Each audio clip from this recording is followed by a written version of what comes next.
I looked at when we hear Mmusi Maimane, we think politics, right? Now, I went to go and do a little bit of research on this young man. I say he's young because he's younger than me, because I checked that out now. Born on the 6th of June, right? Yes. 1980. Yes. This is the big year. It's a big decade for me. I turned 40 this year. So 40. You can call me Uncle Kieno then. I will. My birthday's on the 45 on the 7th of June.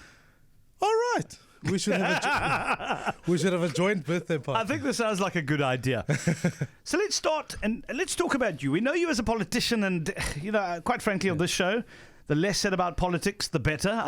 We like talking about all sorts of other stuff as well, so we can get our sanity back. Let's talk about your early years. Before we even talk about your lovely family that you have, who's Mmusi Maimane? Mmusi is just I grew up in Soweto, in Dobsonville. Mm-hmm. I love that. I come from a family where I've got a beautiful Xhosa mom. Umamam uyathetha. She's from the Eastern Cape. And like many South Africans, she moved to Joburg in search of opportunity. And my father is from the great province of the Northwest, if I should call it that. So in that way, I come from two different a mixture of South Africans who come from different provinces. They met in Soweto and got married early on, and then I came along and I grew up in Soweto. I loved football. Mmusi was just always this kid who always was trying out stuff and always doing stuff. I played soccer, I played tennis, I've only had one rugby game in my life, which was enough to know that everybody needs one. You need one, right? You need one to know that, no, I'm not going to be the Siya Kolisi. But other than that, I grew up as a Catholic. I grew up as a Catholic. I went to a Catholic primary school, and then subsequent to that, did a high school still in Soweto, and it's been a journey. It's been an incredible journey. I love people. I love hanging out. What you might not really know is that I actually am much more introverted than what the public eye think. People don't realize that, right? They meet you and they go, "Ooh, you must like going out. You must like standing up in front of lots of people." And this is something I can share with you as well, because I would prefer my perfect day. Yeah. Actually, on a weekend, would be to spend some time with the family, and maybe even just sit back, watch a bit of TV, and not have anybody bother me. And reading a book or doing something other than having loads of people around me. Absolutely. In fact, the best gift sometimes, it was strange, because when my wife and I first got married, we would go on holiday together, and she'd be like, "This is my perfect time for me to spend time with you." And I'd be like, "That is the worst thing I was thinking about," because the best gift you can give me is just time alone. I prefer my own company. Give me a decent book, and from time to time to watch the greatest football club in the world, which is Liverpool Football Club, along with Kaizer Chiefs. He says so with so much more confidence now. Hey? I mean, they're now the greatest one in the world after about 100 years. But I mean, yeah, okay. I have supported Liverpool since Ian Rush, since John Barnes. Respect. I'm not a new one. I'm still a Chelsea supporter, so that should say a lot to you. We aren't all perfect. And in terms of your local football, you grew up in Dobsonville. You were just talking about, having loved playing footy yourself. I don't know if you still play, but I would imagine with little kids you probably do in the backyard. So let's talk a little bit about the team that you support. You're a Kaizer Chiefs supporter. Absolutely. I attended funny enough, my father is an Orlando Pirates fan, so which made for home interesting. Clever man, yes. And I attended my first Kaizer Chiefs game at Orlando Stadium in those bleachers. I remember watching Shane McGregor. That's how old this whole support is. Okay. I can recall even teams like Blackpool For those who have watched South African football, you'll know Blackpool players like Augustine Makalakalani. I'm even shocked that when I watched some of the coaches today, I was like, Mmusi Maimane was a player who we watched play for Blackpool and many other clubs, what jingles. So I grew up like that. And also, it became part of the fabric of what we do. That's just, in Soweto, you would spend your week either working or going to school. And then weekends, Orlando Stadium, you'd watch a Chiefs game. And I've always backed the club. I've always supported them. And when I was growing up, I guess that was the team that was winning almost everything. I mean, we'd won the JP Cup. We'd win the Rothman's Cup. We'd win the, so that was the team for me. And I still support Chiefs. And funny enough, the other day, for their 50th anniversary, we celebrated that. But since I've been spending quite a bit of time, because I'm a proud South African, I've come to appreciate Cape Town City. There's something interesting that's going on, and John and the team there are doing an incredible job. I think Cape Town needs a good side. So if I can give them a bit of a push and say to them, hey, Cape Town City, we need you in the Premier League. How do you know this guy's a politician? He's a fence sitter. He's hedging his bets here, Joe. Joe and myself are both Bucks for life, but I mean we'll go down that route at some stage. So I witnessed this wonderful experience. You were sitting with me. It was a Cape Town's a box. I think it was Cape Town City playing Chiefs, as a matter of fact, at the stadium.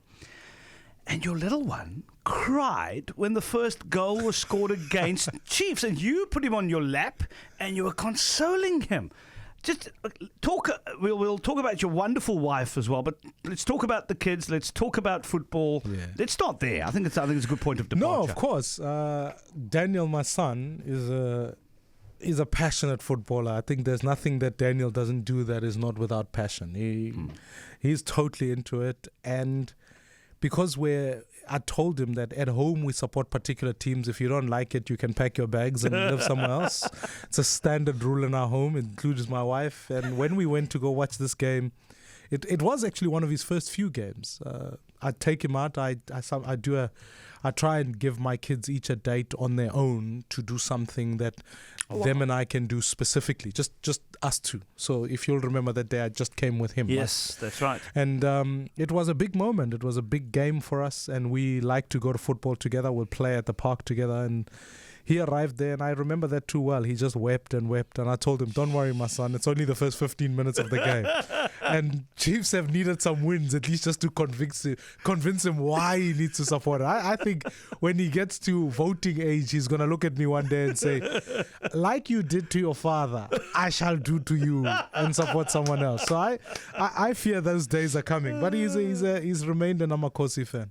Now, listen, there's this, my Chacharach, my colleague, Eusebius, always talks about you and this photograph that appeared on the front page of a magazine, and you had another life in the media. Right? Tell us, okay, we'll come back to the family because I'm going to allow my ADD to play a role in this interview today. Sure. Let's go a little bit, but let's rewind again. Go back to Mmusi's life and presenting, etc. Well, let's talk about that transition. So you spoke about the football, you spoke about your influences, you spoke about playing on the streets of Dobsonville. You spoke about all of that, but let's talk about that side that everybody kind of talks about but really doesn't. Yeah, when I finished school, I always believed that my purpose on this earth, and that comes out of a deep faith. I'm a Christian, and I've always had a deep faith. And when I finished school, I thought to myself, what can I do? I'll spend a year serving in our community. So I worked in a number of NGOs.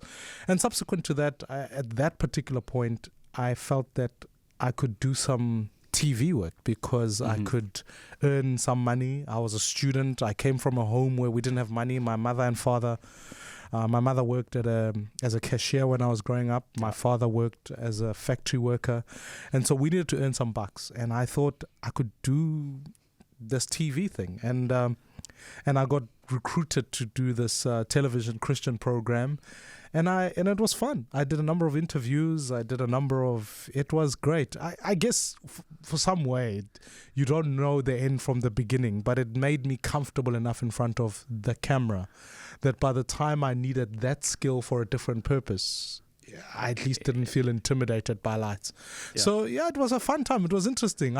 You guys have a tough job, and and sometimes I wish I can go back to the other side where I can put people on my side so that we can give them a tough time. But it was an incredible opportunity, and I loved doing it. I must tell you, the 1 year in my experiment, they decided they were looking for someone to do a car show.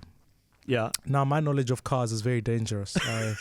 I know very little about cars, but I'd known how to present. And so they invited me to Car of the Year. I arrived at Car of the Year, and I was sitting in the passenger seat, and I had to do this interview for television purposes about cars.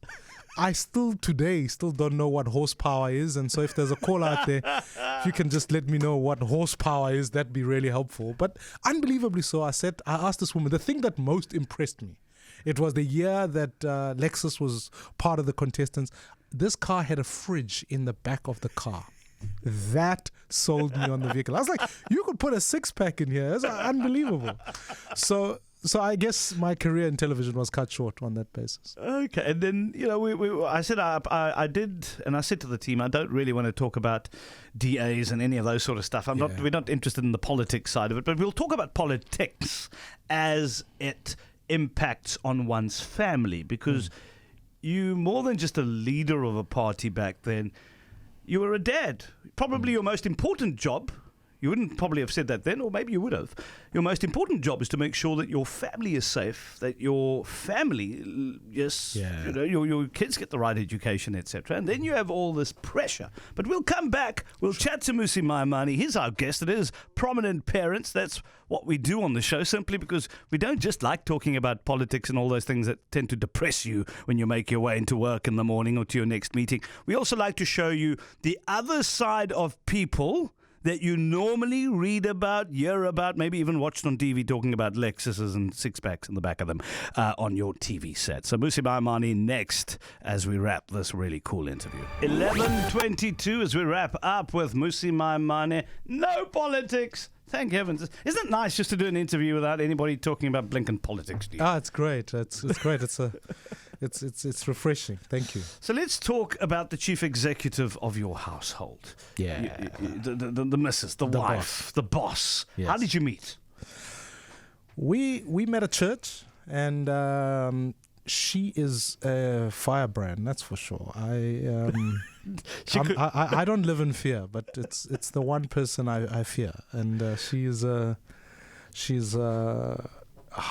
Welsh, half Lebanese. Yo. So that's the fear part. Yeah. But she's an incredible woman. She's a great friend. She's committed to this country. And she's a great mother. She certainly looks after. I find her work incredible. Every time. I think I speak for every father out there. When you have to take responsibility for kids all the time and all of that, you walk away from that and you start to realize, actually, I think what partners do, and I'm not suggesting that there's a uniquely prescribed role for women, but I think my wife, certainly in terms of what she does as a mother to our kids and as a friend to me, she's unbelievable. So who's the pushover in the family? Kids are going to push. They're going to try and get it. I can tell you in my household, when mommy says no, you can't have the fizzy cool drink, guess who runs to daddy at 2 years old? Yeah, because when I traveled so much and I get to do a lot of things. I always have to find myself. I don't want to arrive home and be the first no everybody hears. So whenever I come in, I'm like always the party dad and always hey, I'll be the one. You want ice cream? Sure. You want it for breakfast? Anytime. But they're unbelievable. I think one of the things that for me has become such a value for us as a family. Just we one of the things is I've been very deliberate about trying to keep my kids out the spotlight, which has had its own implications, because you go out for ice cream and sometimes people want to take a picture with you, all of those kinds of things. So I think my daughter has started to become a bit like, I don't want to go out with you in public, which is hard. So now we've got to find things to do. But we've as a family tried to make sure that our kids grow up with a value to serve our country. And so I don't always think to myself that when I'm traveling or anything is happening, we have a mission statement as a family, and I say we want to serve our country as best as we can, and everybody knows to contribute to that. You can pick up the phone KG now and ask her, hey KG, why does your dad do what they do? And they'll tell you, want to make South Africa a better place. It's a straightforward, it's a mantra. We'll say it every time, and we're focused on doing that. Are you one of those parents that have a prescribed idea as to what your son or your daughter will do one day? Or are you like, you know what, follow your passion? Bear in mind, we need to serve our country. It's important, but we can do so in many ways. But follow your passion and I'll support it. Which parent are you? Or are you in the middle? No, I'm like, love God, serve your people. And whatever way you can find to do that, that's your own decision. So I read a fascinating book recently by Epstein called Range, which is about how generalists rule the world. And Epstein does a great comparison between Tiger Woods and Roger Federer, who's in the country now. But I always, and it was such a sobering book because what it said to me is that actually the 10,000 hours start off your kids and say you will only do this sometimes can become limiting over a long period of time. So if Daniel wants to become the first Maimane swimmer in the history of the Maimanes, because my genes don't allow me in that particular space, let him be that. And if he so chooses to be the best football player, he so chooses. So we've allowed him the space to do whatever. KG, my daughter, I've also taken the same stance. Let them excel at whatever else they want. It's not for me to prescribe to them earlier. So long as they understand that whatever they do altruistically has to serve other human beings. Because I think the greatest danger is for them to become self-interested, self-focused, without always understanding that, hang on, there is a child in Kailicha who doesn't have the same opportunities as you do. Get your act together and actually let's go serve human beings. So that's the only thing I'm adamant about at home. Absolutely. Now, can the Maimanes have dinner in public without anybody coming to the table going, can I please have a photograph? Or decide to talk politics to you? It depends what kind of place it is. But no, let's talk about that actually. Which places allow you to and which don't? We've had to manage that quite carefully. Look, I'll tell you a different story. Okay. One day I was overseas and I saw this famous Man United player in Italy. And I walked up to this guy and I was shaking because I told my Man United friends, I said, I met one of your average strikers. And they said to me, no ways, you got to send us a picture. So I went and I was shaking asking this guy for a picture. And I could not believe it. I felt nervous. And I thought to myself, how many people, when we go out, have to overcome a number of layers before they ask you for a picture? Whilst I understand that family time is family time, I've only said no probably once to a picture with someone because my daughter was sleeping and there was no ways I'd just hand them over. Yes. But in the main, I love people. I love interacting with South Africans. We manage our time carefully and cautiously. But at the same time as all of that, I think every time when you enter into the public space, you have an obligation, not just as a function of anything, but just a sense of interacting with people. And most people are most respectful. They get that you are on your own private time or whatever. Yep. They're respectful. And most people come up to me and say, hey, when you're done eating, can we take a picture? And that's all cool. And I don't take it for granted. I respect citizens for doing that. Yep. And I love them for doing it. Because at the end of the day, it gives you a contact point with human beings. And I've also appreciated that there's a diversity of people who often will ask me for picture from all different faiths, all different races, all of that. And I love that. I love that you can gain access to people, and it's a good gauge. When people want to discuss politics, sometimes it gets a bit much after a few beers because then everybody's an expert there. So that's when it gets hard. I know to leave a good party early when I'm like, now we're discussing politics at a different level. You just realized what you said. What? He says he knows when to leave a good party. Now, speaking of whether parties are good or not is not what we're going to discuss here. But how do you feel now that you've left the tour bus, the standing up in front of crowds almost every week, the life that you had, just from a family perspective? Was there this, especially for an introvert? Yeah, I think it's been incredible. It's allowed me the space. I take my kids to school now more regularly than ever before, so it's given us that kind of dynamic. And I've loved that I can, I was watching my son's tournament the other day, and ordinarily I wouldn't have the time to do that, and I will go watch my daughters play and whatever all of those things are. It isn't always perfect because as a parent the demands of trying to balance your life and all of that, but it's been a great opportunity, and it isn't always going to be like that, and I think my kids know it isn't always going to be like that.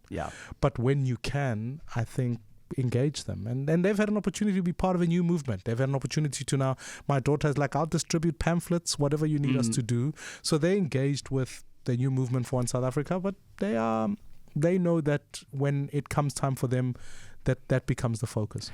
Can I break my own law here? Is this new movement a political party?